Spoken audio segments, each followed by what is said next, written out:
Welcome back جاگو دنیا. بات ہو رہی ہے سلمان غنی صاحب اپنے نوائے وقت سے, اور وہ یہی ہمیں بتا رہے تھے, ابھی ہم بات کر رہے تھے بریک میں کہ حل کیا ہے مہنگائی کا. تو اگر کرپٹ مشینری کی بات ہوتی ہے تو باہر پھینکو, سب کرپٹ مشینری کو باہر پھینکو, تو پھر کون چلائے گا اس کو؟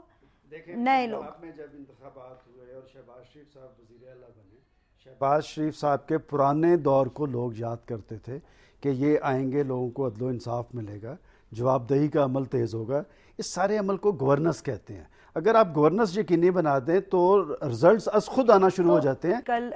کل بھی ایک بہت انٹرسٹنگ ایڈیٹوریل آیا تھا جاوید حیدر صاحب کا. ایک اور ایڈیٹوریل آج ایک انالیسس ہے رسول بخش رائس صاحب کی, اور اعجاز حیدر صاحب تو لکھتے ہیں کہ کیا جو جسونت سنگھ ہیں کہ ان کو یقیناً آر ایس ایس اور بی جے پی کا جو آپس میں ایک تعلق ہے اس کے بارے میں پتہ تھا, پھر بھی انہوں نے رسک لیا اور انہوں نے یہ کتاب لکھی. اور وہ کہتے ہیں کہ دیکھیے ان کا کوئی ایسی وجہ نہیں تھی کہ وہ پاکستانی انٹرویور یا پاکستانی ناظرین کے لیے وہ کے ساتھ نمبر بنائیں, بلکہ یہ ان کے خلاف جاتا ہے. جہاں پہ وہ بیٹھے ہوئے ہیں یہ باتیں ان کے خلاف جاتی ہیں. تو انہوں نے اپنے وہ کہتے ہیں it is a big negative for ہم, کیس آف ڈیتھ بلایا ہے انہوں نے ایک طرح سے اس کو. اور کہتے ہیں کہ ہم نے کس طرح ریئیکٹ کیا ہے, کیا ہم نے میں سے کسی نے کہا ہے کہ Jaswant Singh leader of right wing B J P نے ہمت کر کے آبجیکٹیولی ایک سچی کتاب لکھی جناح صاحب کے بارے میں؟ نہیں. اس کے بجائے کہ ہم مسٹر سنگھ پہ فوکس کریں, ہم فوکس کر رہے ہیں آن دا فیومنگ اینڈ اٹرلی مس پلیسڈ پریوار کاڈریز.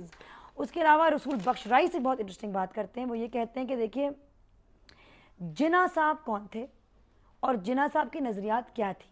اب یہ رسول بخش رائی آگے لکھتے ہیں کہ ہم جو ہیں اصلی جناح کو ڈسکور نہیں کر سکے کیونکہ ایک طرح سے ہمیں پڑھنے نہیں دیا گیا, سیکھنے نہیں دیا گیا ان کی پرنسپلز اور آئیڈیالوجیز کے بارے میں کہ وہ کس قدر ایک ماڈرنسٹ مسلم تھے. وہ آگے لکھتے ہیں the evidence for the fact that Jinnah demanded a homeland for Muslims comes from the major religious political parties Jamaat Islami اور جماعت علماء اسلام. یہ ثبوت ہے کہ Jinnah demanded a homeland for Muslims کیونکہ انہوں نے اپوز کیا تھا پاکستان کی کریشن کو, کیونکہ وہ انڈورس نہیں کرتے تھے کہ ایک ٹیریٹوریل مسلم اسٹیٹ آئے, اور secondly because they feared that Pakistan led by the secular Jinnah and his Muslim League would not be an Islamic state. Our dragging of Islam into our politics, ہمارا involvement dragging Islam into our politics for decades and the state-sponsored Islamization program under General Ziaul Haq have buried the true ideology and political struggle of the Qa'id under the debris of autocratic and self-centered politics of the dictators. We need to discover the Jinnah that we lost during the dark decades of military dictatorship aligned with the religious and right-wing political groups. What was the ideology of Jinnah? Just to end, وہ کیا لکھتے ہیں, وہ کہتے ہیں کتنی عجیب بات ہے کہ the religious right of Pakistan and the Indian Sangh Parivar with its core elements of the RSS are in total agreement in portraying Jinnah as non-secular. Theirs is a distorted view of history and specifically of Jinnah that is meant to serve their narrow political interests. Neither Indian Hindu parties nor Islamic groups in Pakistan feel comfortable with the real Jinnah. Islamic groups in Pakistan may not treat Jaswant Singh any differently than he has been by the Sangh Parivar for characterizing Jinnah as secular. یعنی کہ دونوں ناراض ہیں جسونت سنگھ سے کہ آپ نے جناح کو سیکولر کیوں پورٹرے کیا ہے. آر ایس ایس بھی اور جو ہماری پاکستان کی اسلامک گروپس ہیں وہ بھی. Secularism may be a controversial idea among common Pakistanis beyond those who may have a nuanced understanding of the origin and significance of this philosophy.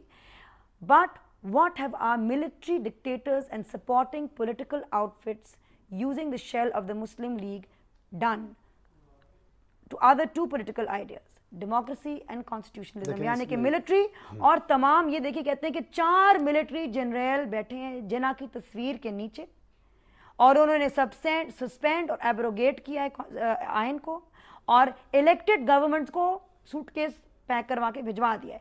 Hare episode میں, ہر قسط میں they had the evergreen political class on their side. تمام سیاستدان ان کی طرف تھے. Nothing could be more insulting to Jinnah and his political legacy than what the dictators and their political associates have done.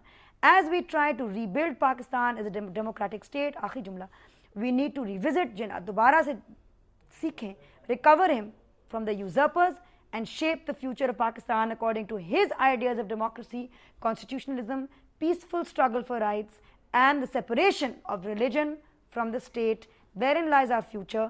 یہ doctor رسول بخش رئیس کا opinion ہے. دیکھیں 2-3 باتیں انہوں نے کی ہیں. رسول بخش رئیس بڑے ممتاز دانشور ہیں, لیکن جو باتیں انہوں نے کی ہیں مجھے اس پہ شدید تحفظات ہیں. دیکھیں قائد اعظم انڈسپیوٹڈ لیڈر تھے پاکستان کے, پاکستان اسلامیہ نے ہند کے.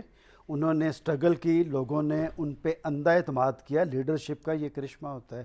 اور قائد اعظم کے یہ ریمارکس کہ میں ہم ایک ایسی مملکت بنانا چاہتے ہیں جو اسلام کی تجربہ کا ہو, یہ بات درست ہے کہ ان کا موقف کبھی بھی انتہا پسندانہ نہیں رہا. انہوں نے اقلیتوں کو ساتھ لے کے چلنے کی بات کی ہے. جہاں تک آپ نے جماعت اسلامی اور جمعیت علماء اسلام کی بات کی ہے, وہ اس وقت جمعیت علماء ہند تھی. اگر آپ مولانا مودودی کی کتاب مسئلہ قومیت دیکھیں, انہوں نے کوئی مخالفت نہیں کی. انہوں نے ایک مسئلے کا ادراک جو تھا وہ انہوں نے پیش کیا, اور اس کے بعد قائد اعظم کے خطوط ہیں انہیں. مولانا مودودی کو آپ اس وقت کے جمعیت علماء ہند کے علماء کے ساتھ نہیں کر سکتے. اور بات کا رول بھی آپ ان کا دیکھ لیں جماعت اسلامی کا, کہ پاکستان کے حوالے سے, اور خاص طور پہ جو رسول بخش رئیس صاحب نے 2 اور باتیں کی ہیں, میں یہ بات کروں گا کہ پاکستان 2 قومی نظریہ کی بنیاد پہ وجود میں آیا ہے.